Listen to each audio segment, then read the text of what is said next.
Компания Land Rover представила внедорожник Range Rover Sport нового третьего поколения.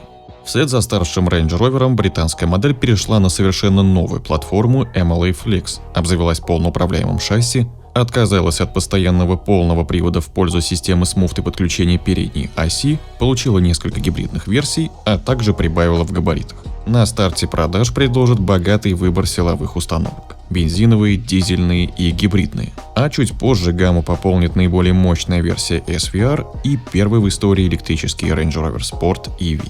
Из этого видео вы узнаете все детали и подробности о новом Range Rover Sport третьего поколения.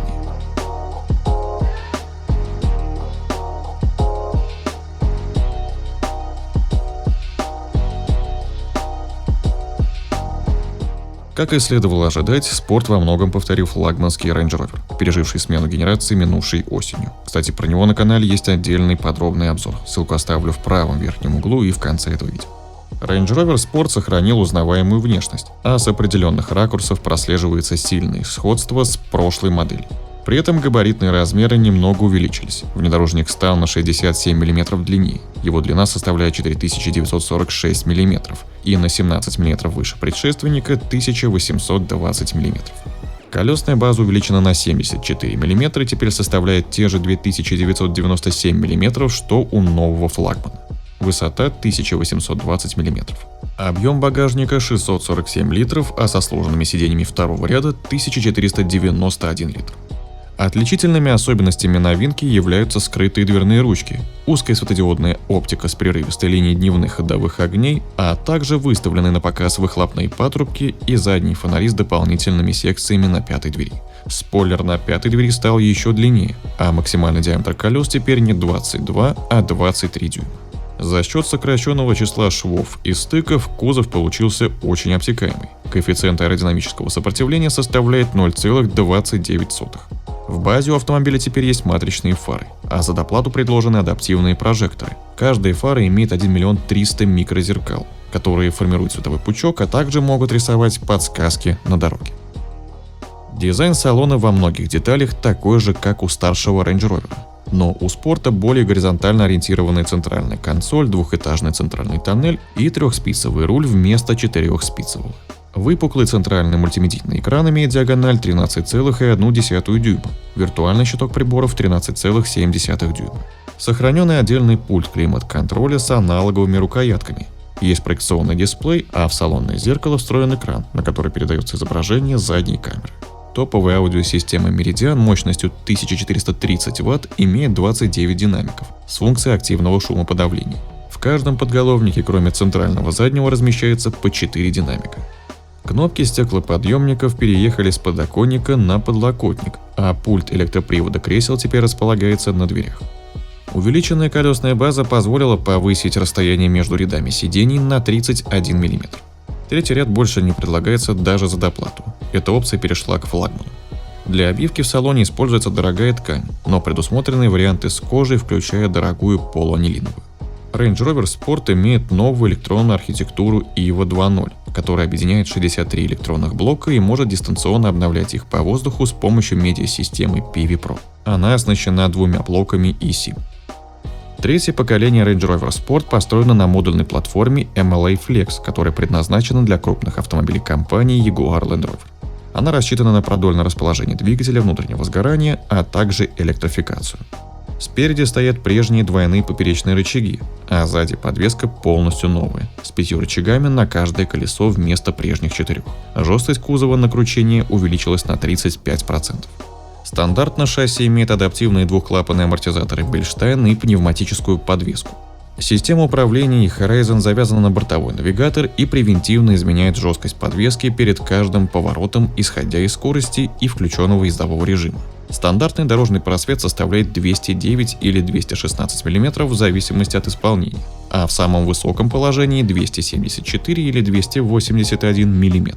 За доплату предложено шасси с активными стабилизаторами. 48-вольтовый электромотор развивает крутящий момент до 1400 Нм для подавления кренов, но на бездорожье они отключаются.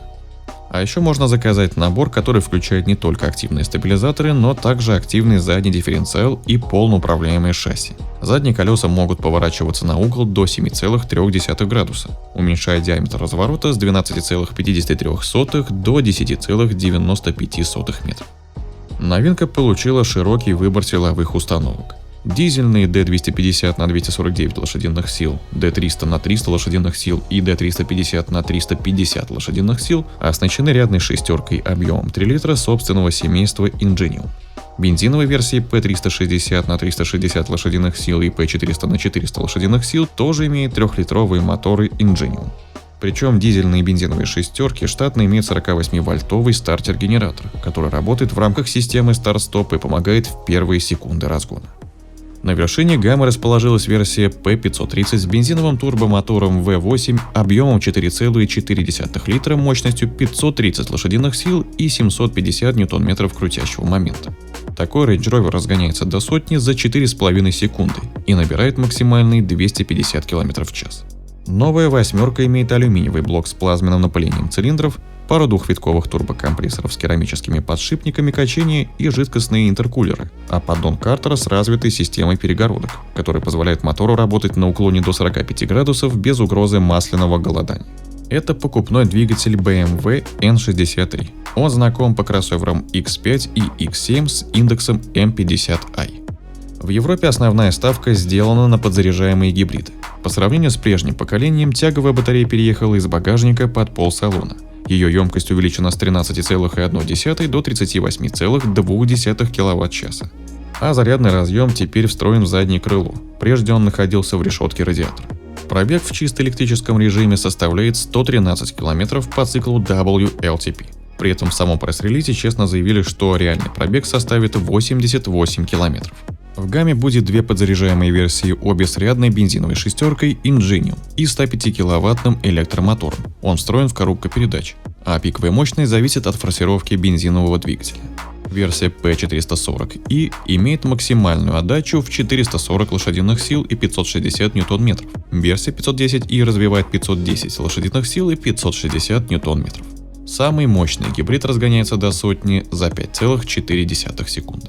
Все агрегаты имеют 8-ступенчатый автомат фирмы ZF и двухступенчатую раздатку. Но вместо постоянного полного привода, как у большого Range Rover, Sport перешел на систему полного привода с муфтой подключения передней оси, а в некоторых режимах внедорожник заднеприводный в угоду экономии топлива. По заявлению производителя, проходимость не пострадала. Отчасти благодаря продуманной геометрии. Угол въезда составляет 33 градуса, а угол съезда 30 градусов. Предусмотрена электронная система Terrain Response 2 с возможностью ручной настройки и внедорожный адаптивный круиз-контроль с 4 режимами работы. В режиме Weight Mode Range Rover Sport способен преодолевать брод высотой 900 мм. Это на 50 мм больше относительно предшественника.